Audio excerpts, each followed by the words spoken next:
Olá, alunos! Olá, internautas! Eu sou o professor Antônio Carlos e bem-vindo a mais um vídeo aqui do nosso canal.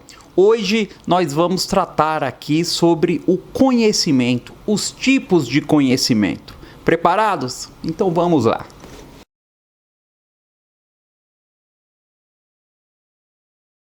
De forma simples, é possível dizer que conhecer é elaborar um modelo de realidade. Então, o conhecimento seria uma forma de compreender essa realidade.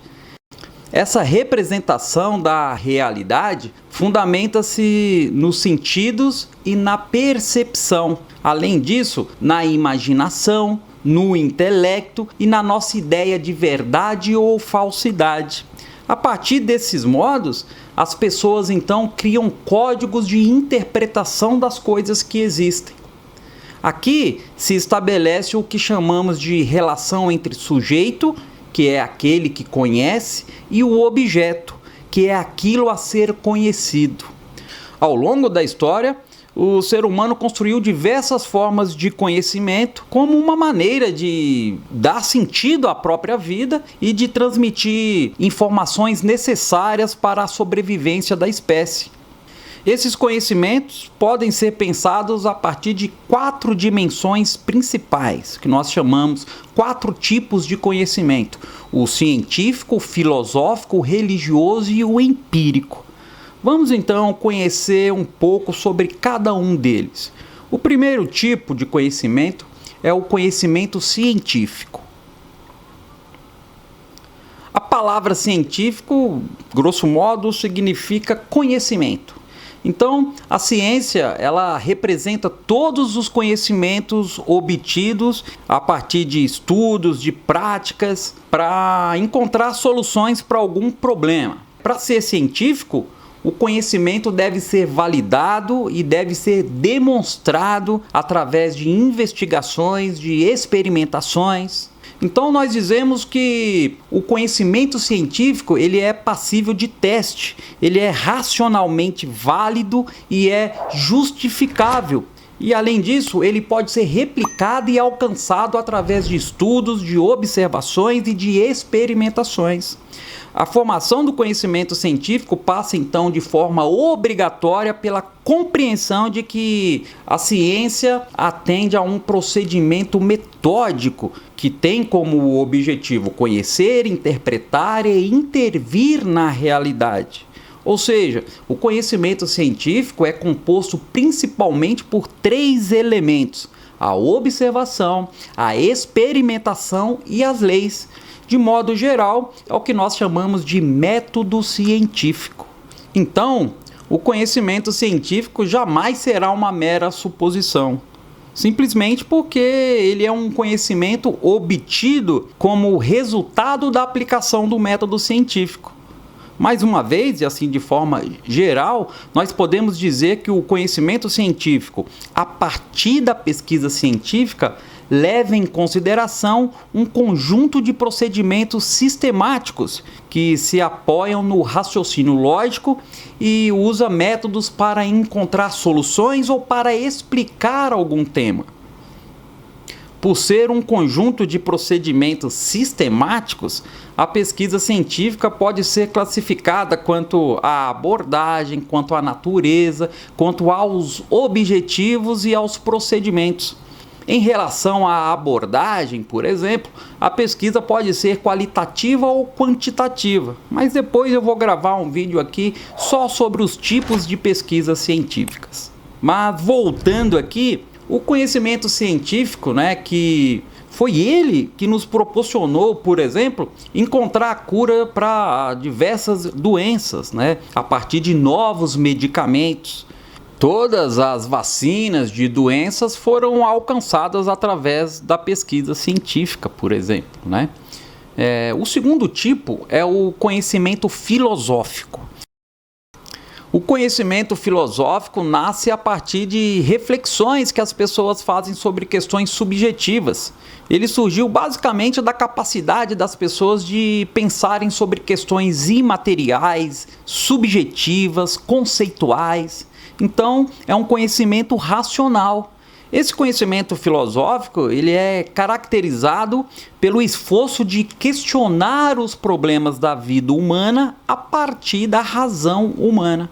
Esse talvez seja o grande mérito da filosofia, de desenvolver a capacidade de reflexão e o desenvolvimento do raciocínio nos seres humanos. Veja bem, não são teorias que podem ser necessariamente testadas. Por isso, não podemos dizer que o conhecimento filosófico é um conhecimento verificável. Óbvio, porque ele parte de especulações em torno da realidade. E ele tem como objetivo central a busca pela verdade, a eletheia, como diziam os gregos.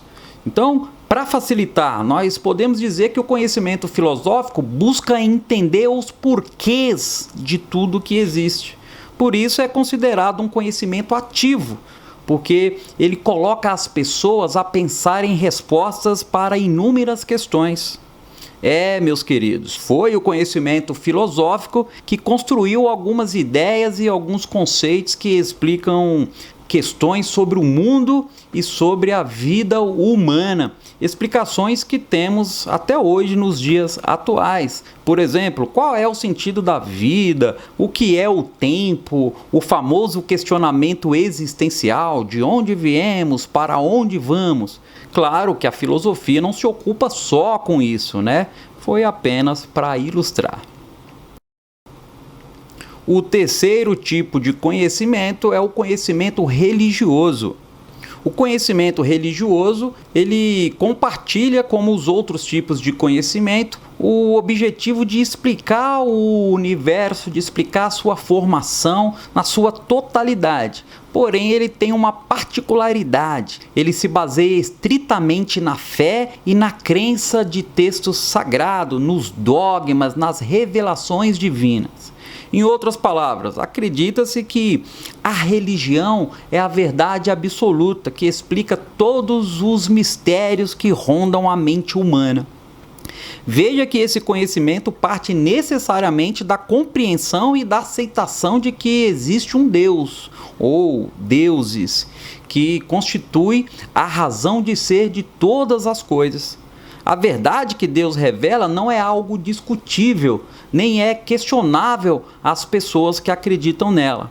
Então, não podemos dizer que o conhecimento religioso é um conhecimento racional, mesmo porque ele não precisa de comprovação científica, porque ele entende que a razão não precisa compreender os dogmas religiosos. Não precisamos compreendê-los, apenas aceitá-los. Os dogmas religiosos é que reforçam questões comuns na religião. Por exemplo, a divisão entre o que é profano e o que é sagrado, o que é pecado e o que é milagre. Então ele vai se confirmar numa hierarquização de poder dos seres divinos sobre os seres humanos. O quarto e último tipo de conhecimento que vamos falar hoje é o conhecimento empírico. A palavra empírico vem do grego e significa experiência. Então, o conhecimento empírico ou senso comum resulta das observações e das experiências das pessoas.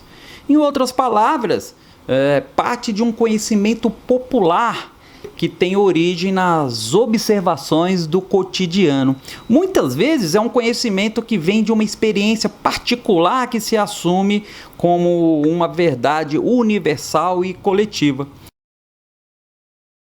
Um exemplo é o agricultor, que sem estudar sobre o assunto, ele sabe exatamente quando plantar, quando colher cada um, dos seus vegetais. Isso porque ele aprendeu com os resultados de plantios, de colheitas anteriores. Então nós podemos dizer que o senso comum é o conjunto de saberes que oferece respostas às questões frequentes do dia a dia, mas que são simples constatações, quer dizer, não tem comprovação científica. Muitas vezes o conhecimento empírico é aquele saber transferido de geração em geração.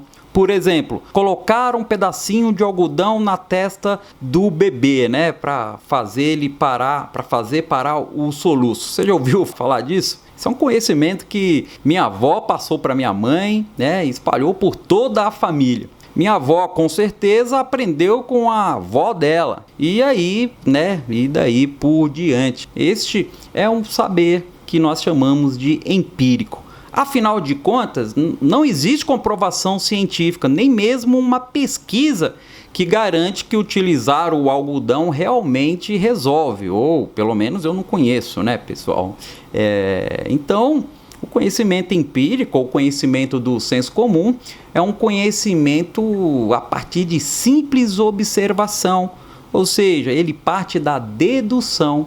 Isso significa, então, que ele é um conhecimento muito passível de erro. Um exemplo bastante usado é que durante muitos séculos, a partir de conhecimento empírico, se aceitou que o Sol girava em torno da Terra. Mais tarde, a ciência comprovou que, na verdade, é a Terra que gira em torno do Sol. Para finalizar, guardem isso. A principal distinção do conhecimento empírico em relação ao conhecimento científico é que o conhecimento empírico não segue o método científico. Então, obviamente, não tem uma comprovação científica. Por outro lado, a formação do conhecimento científico passa de forma obrigatória pela observância de um procedimento metódico, por um método com o intuito de conhecer, interpretar e intervir na realidade. Um exemplo clássico da diferença entre esses dois tipos de conhecimento, e que eu acho magnífico, é a ideia do chá de boldo e o omeprazol. O chá de boldo é um conhecimento empírico que surgiu a partir da experiência de alguém que certamente estava com dor de estômago, tomou o chá e constatou que aliviou realmente a dor. E depois essa pessoa passou esse conhecimento adiante. Mas isso não quer dizer que funciona, porque, como vimos, não há qualquer comprovação científica. Já o omeprazol, por outro lado, né, é um exemplo de conhecimento científico, porque ele é um remédio testado em laboratórios e a partir de técnicas e de métodos científicos. Por isso, já foi comprovada a sua eficiência contra as dores no estômago.